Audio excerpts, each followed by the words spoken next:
Hello guys, this is Deepanshu Sangwan and you are watching nomadic Indian. Guys, ये मेरी पहली video है और इस चैनल पर मैं अपने जो ट्रैवलिंग एक्सपीरियंसेस हैं वो आप लोगों के साथ शेयर करूंगा। इस चैनल पर जो मेरा मेन फोकस रहेगा वो रहेगा मेनली बजट ट्रैवलिंग के ऊपर, क्योंकि हम इंडियंस के अंदर एक मिथ है कि ट्रैवलिंग के अंदर बहुत ज़्यादा खर्चा होता है। हाँ, खर्चा होता है लेकिन उतना नहीं जितना हम सोचते हैं। अगर ट्रैवलिंग में खर्चा होता है 1 रुपये का तो हम सोचते हैं कि ट्रैवलिंग में 10 रुपये लग जाएंगे, उतना नहीं होता है। ट्रैवलिंग के अंदर मेनली 3 खर्चे होते हैं जो 3 पार्ट्स में डिवाइडेड हैं। सबसे पहला अकोमोडेशन का, दूसरा फूड का और तीसरा एक जगह से दूसरी जगह जाने का। अगर मान लीजिए जैसे कि अगर आज मैं बैंकॉक में हूँ तो पटाया जाने का जो खर्चा है वो, या फिर अगर मान लीजिए मेरे को बैंकॉक में घूमना है तो बैंकॉक में अलग अलग जाने का वो खर्चा है। तो मेनली जो ट्रैवलिंग में खर्चे हैं वो 3 टाइप के खर्चे होते हैं, अकोमोडेशन का, खाने का और एक जगह से दूसरी जगह जाने का। अकोमोडेशन के लिए मैं क्या कर रहा हूँ, अकोमोडेशन के लिए मेनली मैं 2 चीज़ों के ऊपर ध्यान दे रहा हूँ। एक है काउच सर्फिंग और जो दूसरा है वो है हॉस्टल्स के ऊपर। जैसे कि मैं बैंकॉक में हूँ तो बैंकॉक के अंदर जो पर डे के हॉस्टल के चार्जेस हैं वो हैं ऑलमोस्ट अराउंड 180 to 200 रुपीज़, और जो मेरे हिसाब से काफ़ी रिजनेबल है। और यही प्राइस मैंने इंडिया में चेक किए थे हॉस्टल्स के, जो पड़ रहे थे लगभग 350 से लेकर 400 रुपये तक का। तो उस मामले में ऑलमोस्ट बैंकॉक में जो प्राइस हैं वो हाफ है इंडिया के।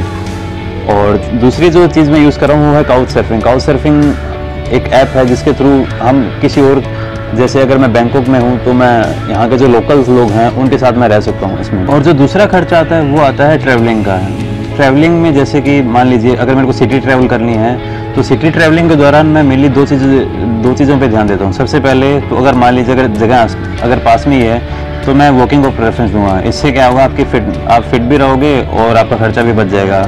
अगर मान लीजिए कोई जगह दूर है तो उस टाइम आप टैक्सीज पे ध्यान मत दीजिए, उसकी जगह फिर आप बसेस को यूज़ कीजिए या फिर जो उस सिटी का जो पब्लिक ट्रांसपोर्ट है वो यूज़ कीजिए। जैसे बैंकॉक में जो सिटी बस हैं वो काफ़ी सस्ती हैं और आप आसानी से एक जगह से दूसरी जगह जा सकते हो। लेकिन अगर वही प्राइस अगर टैक्सीज के देखोगे तो वो काफ़ी एक्सपेंसिव पड़ जाती हैं वो, और आपके बजट को इधर उधर कर सकती हैं। हाँ, और जो दूसरा है, जैसे कि अगर मान लो मुझे एक सिटी से दूसरी सिटी में ट्रैवल करना है तो उस टाइम मैं प्रेफरेंस दूंगा हिच हाइकिंग को। हिच हाइकिंग से क्या होगा, आपकी कल्चरल नॉलेज भी बढ़ेगी और आपका जो मेन ट्रैवलिंग का खर्चा है, जो बड़ा खर्चा होता है दूसरी एक सिटी से दूसरी सिटी जाने का, वो भी बच जाएगा। और इसमें आप जो लोकल लोग हैं उनके साथ आपका इंटरेक्शन और ज़्यादा बढ़ेगा और आपकी जो कल्चरल नॉलेज है वो तो ऑटोमेटिकली बढ़ जाएगी फिर। और गाइस, जो तीसरा खर्चा आता है वो आता है फूड का। जो फूड में मैं जो मेनली प्रेफरेंस दे रहा हूँ वो दे रहा हूँ स्ट्रीट फूड को, क्योंकि थाईलैंड में अभी जो स्ट्रीट फूड है वो कंपेरेबली इंडिया से काफ़ी हाइजेनिक है, इंडियन स्ट्रीट फूड से।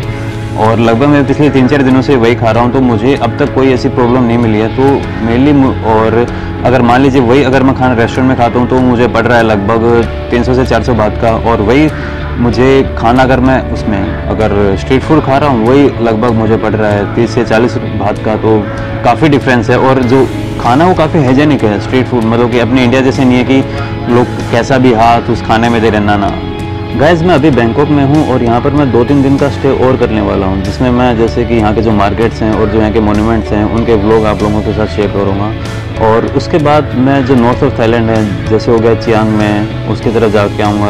अयुत्या हो गया, जो पहले कभी थाईलैंड की कैपिटल हुआ करती थी, वहाँ जाके आऊँगा। और उसके बाद जो मेरा मेन फोकस रहेगा वो रहेगा साउथ ऑफ थाईलैंड, जहाँ पर बहुत ही ज़्यादा आइलैंड हैं। और वहाँ 9 जून को एक फुल मून नाइट पार्टी है, उस पार्टी को भी मुझे अटेंड करना है। हाँ, और ये जो मेरी ट्रिप है ऑलमोस्ट 3 मंथ्स की ट्रिप मैंने प्लान की है कि सबसे पहले मैं थाईलैंड को एक्सप्लोर करूँगा, उसके बाद कंबोडिया, वियतनाम और इंडोनेशिया, इन सभी कंट्रीज़ में जा के वहाँ के जो एक्सपीरियंसेस हैं वो मैं व्लॉग्स के थ्रू आप लोगों के साथ इस चैनल पर शेयर करूँगा। So guys, this is all about me. मैंने अपने पैशन के लिए अपनी जो पुरानी बोरिंग लाइफ है उसको छोड़ दिया है। यही जो चीज़ें मैं आगे फ्यूचर में करने वाला हूँ, ट्रैवलिंग और बस ट्रैवलिंग। ये मेरी लाइफ का सबसे बड़ा डिसीजन है कि I am trusting on my guts. So guys, please like this video, comment and subscribe to this channel, and thanks for watching this video.